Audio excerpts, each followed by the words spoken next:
नमस्कार, तुम्ही पाहताय मराठी मंडळ। लोकसभा निवडणुका तोंडावर होत्या तेव्हा उद्धव ठाकरे यांचा शिवसेनेला धक्का देत ठाकरे गटाचे आमदार रवींद्र वायकर यांनी एकनाथ शिंदेच्या शिवसेनेत जाणं पसंत केलं। त्यानंतर राजन साळवे यांनी टेंभी नाका येथील आनंद आश्रमात उपमुख्यमंत्री एकनाथ शिंदे यांच्या उपस्थितीत शिवसेनेत प्रवेश केला। कोकण उपविभाग प्रमुख दत्ता तांबे, विभाग प्रमुख अप्पा घाणेकर, पंचायत समिती सदस्य अभय खेडेकर, विभाग प्रमुख महेंद्र झापडेकर यांनी शिंदे सेनेत पक्षप्रवेश केला। ठाकरे गटाच्या उपनेत्या आणि दिवंगत आनंद दिघे यांच्या काळापासून ठाकरेंसोबत असलेल्या अनिता बिर्जे यांनी मुख्यमंत्री एकनाथ शिंदे यांच्या उपस्थितीत शिवसेनेत प्रवेश केला। उद्धव ठाकरे ठाण्यात असतानाच अनिता बिर्जे यांनी एकनाथ शिंदेच्या शिवसेनेत प्रवेश केला होता। नौपाडा येथील विभाग प्रमुख प्रकाश पायरे यांनी देखील ठाकरेंनी साथ सोडली आणि शिंदे सेनेत प्रवेश केला। दिवंगत शिवसेना प्रमुख बाळासाहेब ठाकरे यांच्या आदेशाने 1991 मध्ये मुंबईतील वानखेडे स्टेडियम खोदणारा शिवसेनेचा सर्वात खंदा समर्थक समजला जाणारा नेत्याने देखील ठाकरे गटाची साथ सोडली। हा नेता म्हणजे माजी आमदार शिशिर शिंदे। त्यांच्यासोबत ठाकरे गटाचे विलास पालकर यांनी देखील शिवसेनेत प्रवेश केला। याशिवाय मराठी सिनेसृष्टीतील कलाकार हार्दिक जोशी, अदिती सारंगधर, अक्षरा देवधर आणि माधव देवचाके यांनी देखील आज शिवसेनेत प्रवेश केला। जालना येथील ठाकरे गटाचे जिल्हा प्रमुख आसाराम बोराडे यांनी देखील काहीच दिवसांपूर्वी ठाकरेंची साथ सोडली।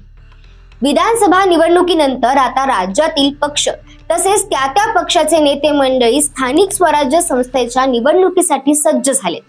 कोणत्याही क्षणी या निवडणुकांची घोषणा होऊ शकते। ही बाब लक्ष घेता स्थानिक पातळीवरील नेते मंडळी आपल्या राजकीय सोय लक्षात घेऊन पक्ष बदल करत आहेत।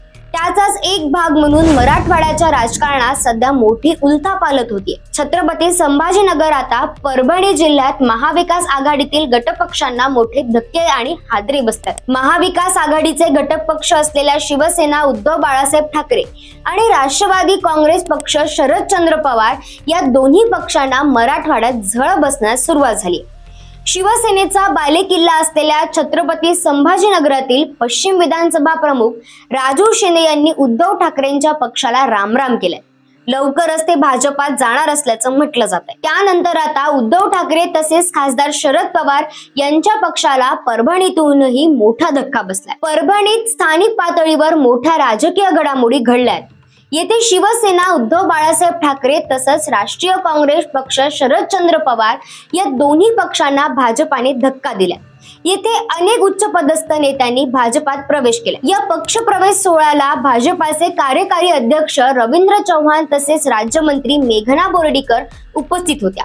या पक्ष प्रवेश सोहळ्यात ठाकरे गटाच्या माजी जिल्हाध्यक्षांनी भाजपात प्रवेश केला। तसंच पूर्ण कृषी उत्पन्न बाजार समिती संपूर्ण संचालक मंडळच भाजपात दाखल झाले। आता विरोधी पक्ष शिल्लक राहीलच की नाही अशी महाराष्ट्राची परिस्थिती आहे। यावर तुम्हाला काय वाटतं? तुमचं मत नक्की कमेंट करा। चॅनलवर नवीन असाल आणि जर हा व्हिडिओ आवडला असेल तर सबस्क्राईब करा आणि जास्तीत जास्त हा व्हिडिओ शेअर करा। धन्यवाद।